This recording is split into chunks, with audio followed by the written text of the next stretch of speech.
Welcome back to the DHF podcast. I'm Scott McNay, pastor at the Lady Christian Church and board member on the DHF board. And with me today is Sam Sears, my co-host. Good morning, Sam.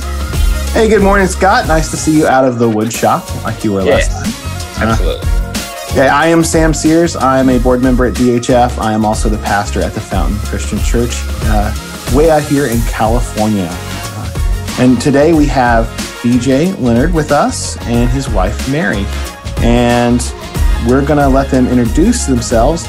There's a call in their life to go do something a little different, but I would love just to know first how you came to the Lord in the first place. All right, you can go first. Well, hi, I'm Mary. Thank you so much for having us on your podcast. So BJ told me I'm up first, so here we go. Awesome. I was actually born overseas in Zambia, which is in Africa, and my parents were missionaries. And so I had a very early start with church. And when I was in junior high, I was baptized actually in Lexington, Kentucky, and great place. And I'm a Kentuckian. Really? I was born in Louisville, grew up in Corbin in London. The first church I was ever I was assistant pastor of was where Colonel Sanders used to attend. So Kentucky's my stomping grounds. That's nice. Yes, it was a great place. We always went there on our furloughs when my parents were missionaries. So I kind of just grew up in a Christian home, and throughout, especially junior high and high school, really began to make my faith my own. And I went to college at Lincoln Christian College and majored in missions and teaching English as a second language. And that's where I met BJ. And I would just say throughout, especially my college years, in junior high and high school, kind of making my faith my own. But in college, it turned more into what am I going to do with my faith and with my life? And how is this going to play out? More than just being my faith, but what am I going to do with my faith? And then we have spent the rest of our adult lives living that out. So, all right, you're up, BJ. All right, so I'm BJ. I grew up in a little farm town in western Iowa. I jokingly say that there are more people at First Christian Church in Decatur than there are in my hometown in Logan, Iowa. So grew up in a little town there, going to a little church, the same church that my great-grandparents went to. And I attribute a lot of my faith now to just a great foundation that was laid by a lot of great Sunday school teachers and youth group leaders and family members and mentors and friends. So I just had an amazing experience growing up in the church and seeing faith lived out. There was a legacy of ministry and mission at the church. In fact, there was a run there of probably around 20 or 25 years where every year someone from the graduating high school class went into vocational ministry. This is a church of 120 people. And so there was just this legacy of young men and young women going into vocational ministry, whether it be as a pastor, a youth minister, going onto the mission field, Christian counseling. And so we had great relationships with a number of Bible colleges, Christian colleges in our area. But I ended up kind of leaving the nest a little bit and coming out to Central Illinois and going to Lincoln Christian University, which is where Mary and I met kind of in class, but more so doing ministry together. So I had started a ministry to at-risk youth there in Lincoln for a number of reasons. There was a whole segment of the kind of junior high and high school population that wasn't being reached by many of the churches there. And so we started that ministry, and Mary came on board. We did ministry together and fell in love and have been doing ministry together since then. So I've been the missions pastor at First Christian Church in Decatur for the last 12 and a half years, and love my role here. A part of what we do is we minister in a very specific neighborhood here in the city. That's actually where we're sitting right now. We're sitting at our dining room table. If the lighting worked and we could open up the windows behind us, you would see a part of what we call the Block neighborhood. Scott's been there before, but we live here, we do ministry here, and we are on mission here in this neighborhood as a family. At the last DHF conference, I really enjoyed hearing about the Block. Could you just share a little bit more? Yeah. So the Block neighborhood is, it's a very old neighborhood. Most of the houses here are between 115 and 130 years old. So it's an older neighborhood. It's pretty dilapidated. Most everybody who can move out has moved out. And then slowly over time, through house fires and houses just deteriorating, a number of houses have actually begun to collapse. We found out that in the middle of the night, our neighbor's house caught on fire, which is a pretty common occurrence. But anyway, so all that to say, we very specifically chose this neighborhood because our church back in 2004 asked a very intentional and dangerous question. If we as a church didn't exist anymore, if we ceased to exist, if we just vaporized, would anybody in our community notice? And the honest answer, kind of look in the mirror, was nope, we're a country club. So we made a very conscious decision to reach out to the elementary school, which is across the street from our building. And so we have an after school program for those students, and we are very invested there. I was there yesterday morning praying with teachers and staff. Shh, don't tell anybody. We were over there praying together. And so after doing that after school program for a number of years, we asked another dangerous question. We said, hey, it's great that these kids and families are coming to our building.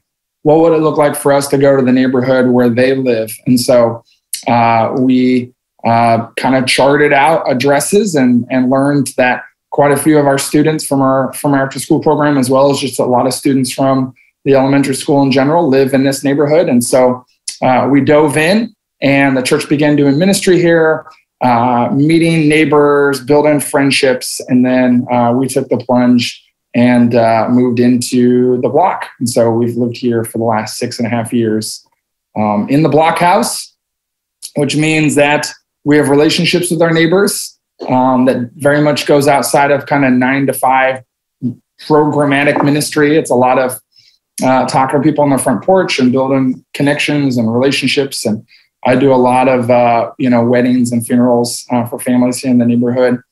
And then we do some neighborhood events, but really our ministry is building relationships, and also a thing that we do on Wednesday evenings here in our house called Community Table. I'll let Mary share a little bit about what that is.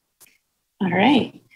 So I just want to reemphasize one thing that BJ said is all of the we's that he kept talking about isn't our family, that's our church. And while our family lives in the Block house, it really takes the involvement of the entire church. And some people support financially, but also people come and volunteer in the neighborhood, and they volunteer at the after school program, and so many people praying. And I think that the blessing of the ministry and the Block is really a church-wide effort, and different people getting involved in different ways. And so that's been really beautiful to see.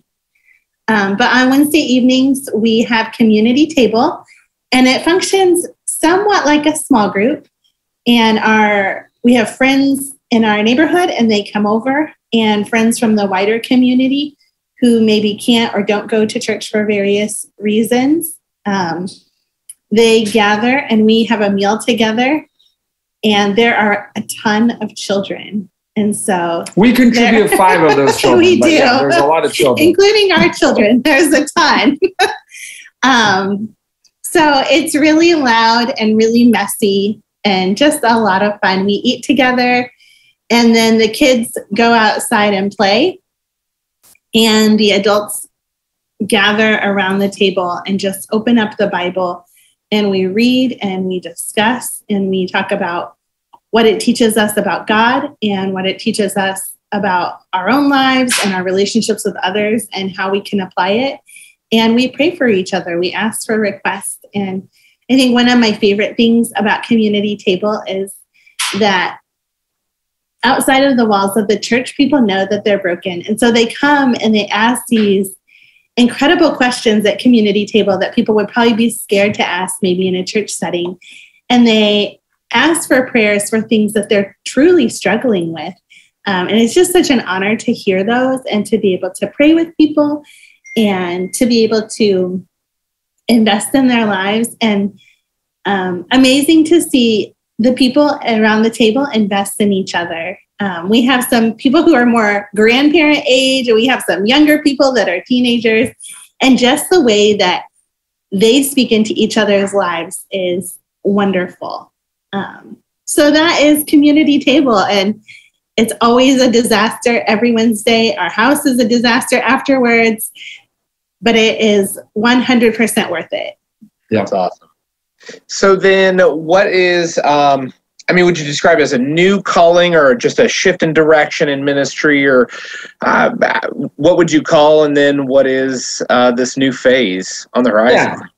Yeah. So Mary teared up a little bit, so she had to go grab a tissue. Community Table it's a beautiful thing. It's crazy, but it's beautiful. And so for us, yes, I would say it's kind of a new season, a new phase, but also in some ways it's a continuation of what God has already been doing in our lives, as well as the life of the church. And so I would say kind of our story of calling to Kenya, which is where we're going to go, is really wrapped up in another story, kind of, I would even say the bigger story of First Christian Church. And so you kind of have these two stories kind of weaving in and out together. And so all the way back in 1987, some missionaries approached the leadership team of First Christian Church. This is when FCC was like 140 people, if that. And so Gary and Judy Woods, and they went to Kenya with CMF, Christian Missionary Fellowship. And so the church really, for the first time, kind of coming out of the disciples, were saying, hey, these are our missionaries. We're supporting them. They were excited. They were passionate. They were giving directly to the Woodses. And it was just this beautiful partnership. And so the church faithfully supported the Woodses, and they were pioneer missionaries. I mean, they went way out into the bush, and they, lived in the hut and, used the restroom in the hole, and, found their water and all of that kind of stuff, trying to keep it PG. But anyway, all that to say, so it was just great ministry. And so they were blazing a trail. In some ways, First Christian Church was blazing this new trail with them. And then they returned around 2000 and, said that their ministry was transitioning, it was shifting. They were still very much going to be working in Kenya, but that they were looking for people to join their team. The same time that they're saying that, a couple from our church who he had basically worked on the farm his whole life, and she was a stay-at-home mom, felt the calling to go to Kenya. Oftentimes you kind of think about young people fresh out of college, they are excited, they're passionate. This is like a 40-year-old and like a 44-year-old saying, let's move our 3 kids to Kenya. And so they did. They made that commitment, and they were from the pews of our church. And so, Lynn, the husband, was born and raised at First Christian Church, like 2 weeks old, came to church, as a baby. And so he'd grown up in the church. Dory had been on staff for a time. And so they went, and the church was incredibly grateful, incredibly excited to be able to support them, not just financially, but to really be their home church. And so, over the years of supporting the Kazirs, they were so much more than just, write a check and send it, to whoever. And so the Kazirs were our living links in Kenya. And so what we saw was these great relationships of communication back and forth.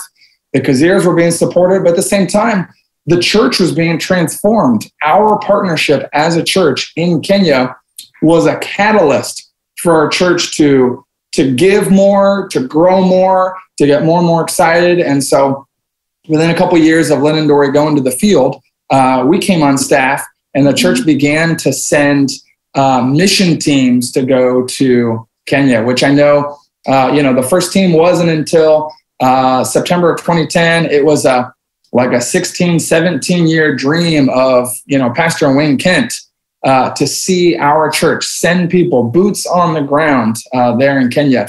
And so we had just come on staff. We had actually just got done backpacking through Zambia that summer of 2010. And so my backpack still had dust on it from being in Africa. And here's this team leaving to go to Kenya. And I remember praying with them in the lobby and thinking, man, I would love to go to Kenya. Like I just got back from Africa. I would love to go. And Wayne looked at me and said, BJ, maybe someday you'll have your chance to go. And so what's been interesting is that a year later, I was on the second trip to go to Kenya. Wayne, more or less, while we're in Kenya, knighted me as the missions pastor, that I was going to lead all future trips to Kenya. So I've been to Africa now 14 times, led 12 trips to Kenya, been there many times. Mary and our 3 oldest daughters have been there twice. Our son, who we adopted out of foster care, now has been there with us. And so we love Africa. I mean, Mary's from Africa. I've been there so many times, and we've just built this great relationship there. And the church has built a great relationship in Kenya. That's what has allowed First Christian Church to send 12 teams, hundreds of thousands of dollars. You'd probably say hundreds of thousands of prayers and connections over the years. Because as Lynn and Dory would come back to the States, we were the home church. The church bought a little house for them to live in, for them and their family to stay in. And so it was just this amazing relationship. It was so cool to see how it changed our church.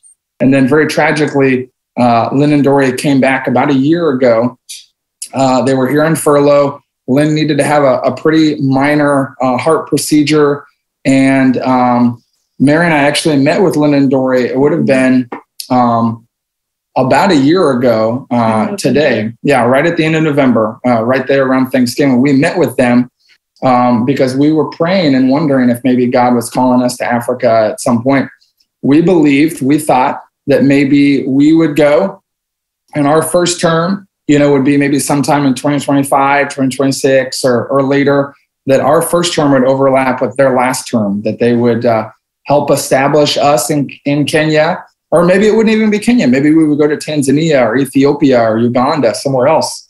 But we came away from that meeting with Lynn and Dory, as well as several people from CMF, really feeling the call that God was indeed calling us to Africa, and that he would equip us as he had called us. Hebrews 13, God equips those who he calls. And so we felt that, we sensed that. And then a week later, Lynn got COVID. And between the sickness with his lungs and his heart, he was never able to catch up. And he passed away last year, right after the first of the year, which sent shockwaves through the church. We've had this relationship, these people on the ground, 35 years of ministry in Kenya. What's the next season going to look like? And so we began to pray and sense that God was calling us to be, the next people there. And so it's not like we just, threw a dart and go, oh yeah, Kenya. Yeah, I guess we'll go there. We are following in the footsteps of some great missionaries with a great organization, CMF, Christian Missionary Fellowship. They have been doing missions for 70 years, and they have a great team, a great strategy. And the mission field in Kenya is, I would even say, changing. And we're able to get there just as this new chapter of ministry is beginning. I'll let Mary talk about kind of what ministry is going to look like for us in Kenya. All right. I'm actually going to go backwards, though. Sorry. Please do. Yes. So not a problem. Go for it. I miss a lot of stuff. I get excited and just. No, you did a great job. You kind of explained like the macro, kind of how our calling has changed and the relationship between CMF and our church, FCC, and the legacy of missionaries in Kenya. But earlier we had just talked about how our church as a whole is committed to the block, to the elementary school that's close to our church, to the neighborhood that the children live in. And so as far as our calling, we've been so grateful to have been a part of that and to continue to be a part of that.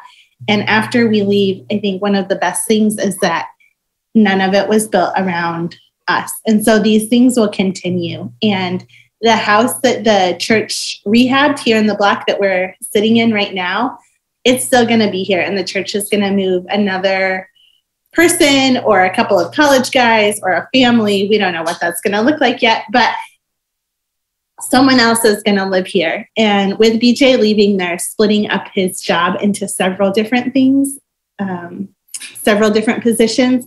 And that's going to allow the next people to put more time and more energy into specific things, more time and energy into the school and into our neighborhood.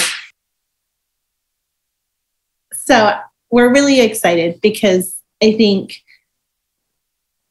we've been here to see it start, and we'll be cheering on the next people who move in, and it's just going to grow and get better. And I think one of the things that living here has taught me, apparently I'm emotional today. My apologies. That's all right. The older I get, the more of a softie I am. So I understand. Yeah. Woo, sorry. But I think living here has taught us how much more could be done. And I think we're just really excited to see somebody come in and do more than we've been able to do, and to take it the next step, and for things to grow and to change. And I also think the older we get, the more we value, like, it's good when there's new ideas and there's a new person to take on what's coming next, and to watch things grow and to watch God do something really beautiful and realize you're a piece of that puzzle, but you're not the whole puzzle. And so just as a family, I think our family has always had BJ and I, and we're trying to grow in our kids. Like, we've always had a heart for people outside of the church. And so the block has definitely been that. When we were in college, we did a ministry with junior high kids that were outside of the walls of the church. And reaching out at Parsons and reaching out in our neighborhood has been that. And so I guess moving into what we're going to do in Kenya, that calling continues. And that one of the things we're going to be really focused on is disciple-making movements, and working with the existing churches that are there, but also working with new believers, and getting away from a model of like, you start a church and you invite people into it, into more of a model of you make disciples, and as the disciples grow, they form churches in every village and in every city and in every neighborhood throughout Kenya. And so definitely not at all sidelining the church. We want to see people involved in church. We think church is a healthy and wonderful place for people to grow in community and in their relationship with God. But instead of starting with a church, we're starting with disciples and then forming small groups of churches. So that is going to be one of the things that we are doing in Kenya, is focusing on those disciple-making movements and just really reaching outside the walls of the churches that exist and saying, who are these other people and how can they be offered an opportunity to have a relationship with Jesus? Yeah. J.D. Payne wrote a great book called Apostolic Church Planting, which is all about planting new churches with new disciples that are already contextualized to the environments where they exist. And we're just super excited. That's already happening in Kenya. There's already disciple-making movements, especially in the northwestern part, a region called Turkana, which right now is experiencing a significant drought. So we can continue to pray for them. But also, the gospel is spreading like wildfire. And there are places where these disciple-making movements are in the 5th, 6th, 7th, even some places 8th generation of disciples, making disciples, making disciples, making disciples. So we're seeing what started as a group of 10 or 12 people now at getting close to 7,000, which is super exciting to see. And so, and I would say that's probably something else. We're really excited to be a part of what God is doing in Kenya. You know, we read about it in Acts. And, we've always asked the question, hey, if this happened in Acts, can it happen today? Like, can't we see this happening today? And it's happening today. Well, how can the DHF churches or anybody listening to this podcast, how can they help you or support you? Certainly prayer, but what else? Certainly prayer. Yeah. Certainly. We're a hot mess of a family. Yeah.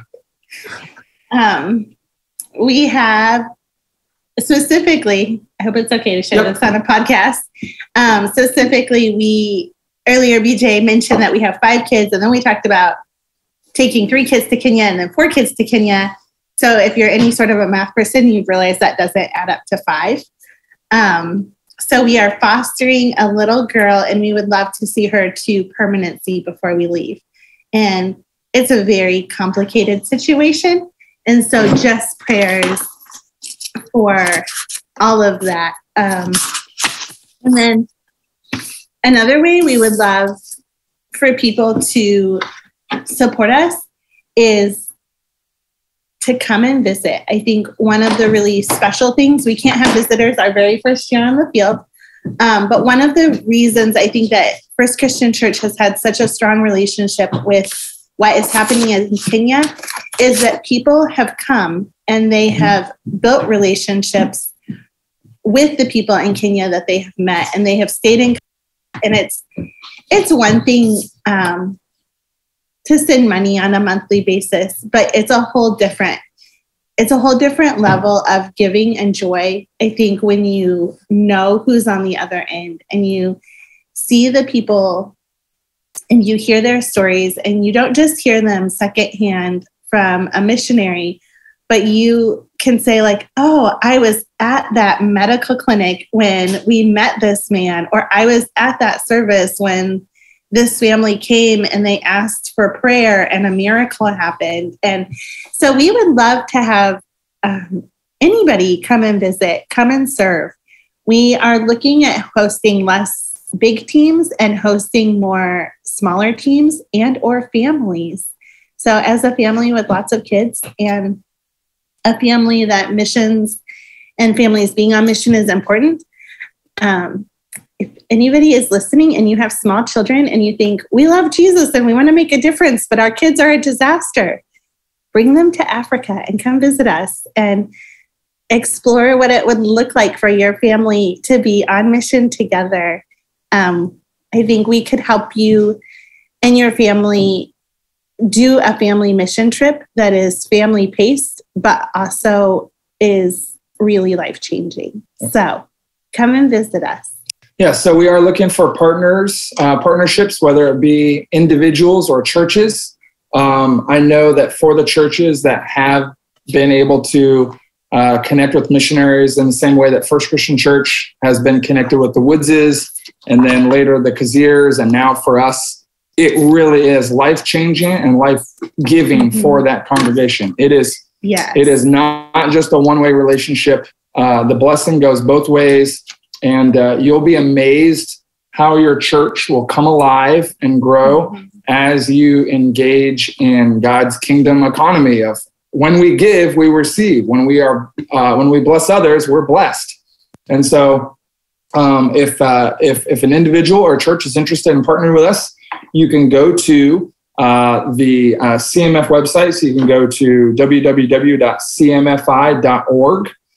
And then our specific page is you can just put /BMLEONARD. And what that does is that pulls up our giving page. It's also our bio page. You can also subscribe to our e-newsletter. We just sent one out a couple days ago. Those will come out probably every 6 weeks or so. And we're looking for partnerships. We're not looking for money. We're looking for partnerships. And God, we believe, is going to provide financially. But we're also looking for churches that we can call family and that we can talk to on a regular basis, churches that will hear from us and we'll get to hear from them. And when we're back in the States, we'd love to come visit your church. We'd love to, as long as you don't mind us bringing our parade circus up on stage, we'd love for you to be able to see what we're doing and share the stories and share in the stories together and sharing those victories together, because we are a team. The churches that support, the people that go, we're all part of God's kingdom work, and we're just excited to be able to serve on people's behalf. So once again, cmfi.org/BMLEONARD. And I don't know if it's possible to put that on the screen or something, but anyway. At the very least, between me and Fred, that Sauerman from FCC Decatur, we'll make sure it's in the show notes. So everybody can. Cool. We just hit the 50% mark of financial support, so we're really excited about that. But like BJ said, our supporters are real people, and we truly believe that the ministry of giving and of supporting goes both ways. And so we want it to be a relationship. And just to add, we have all of these great things that CMF gave us. CMF is the sending agency that we're going through. But we know that not everyone feels like called to go to Africa or Kenya or go out to the bush. But if you have young people in your congregations, there are other opportunities. There are summer internships across the world, some in places like Kenya, some in places like London or Great Britain. So there's that. And we actually, someone from our church who is an adult, maybe in his, I don't know how old he is, 40s, 50s. He is preparing right now to do a cross-cultural 10-month stint overseas. So you're never too old. And I think that's great. So there's just a lot of opportunities and ways to get involved. So, but we're excited to go, and we're excited to partner with you, and we're excited to host people, and we are just ready. Awesome. Well, thank you so much for sharing all of that with us. It's always important for the church to have a fresh encounter with where the Spirit's moving, and brand new as phases shifts. I think it's incredible that as you all move out of the role you're in, a beautiful part of the story is God has been providing for things to change and be reevaluated and reinvested, and for things to get better. And that's just a beautiful way that God has the potential of working in our churches when we listen and move with his guidance. Yeah. And I think at the heart of what I'm blessed with in this story is just this sense of, whether it's in Decatur or whether it's in Kenya, at the heartbeat of our churches is this encounter with Jesus through the table. And the idea of really, it doesn't take like the most brilliant sermon with smoke show. And I mean, it takes just lives overlapping in God's presence, and the table just historically has meant so much to Christians. And then there's some touch on humanity. And so I think it's a beautiful image to kind of wrap up with, and how God has ministered through you all, the church and that neighborhood, with an invitation to a table. And so thank you so much for joining us this morning. Thank you so much for having us. So thank you for joining us for another DHF podcast. If you would like to find out more, make a comment, give us suggestions about future episodes, you can do that over at discipleheritagefellowship.org. Have a great day.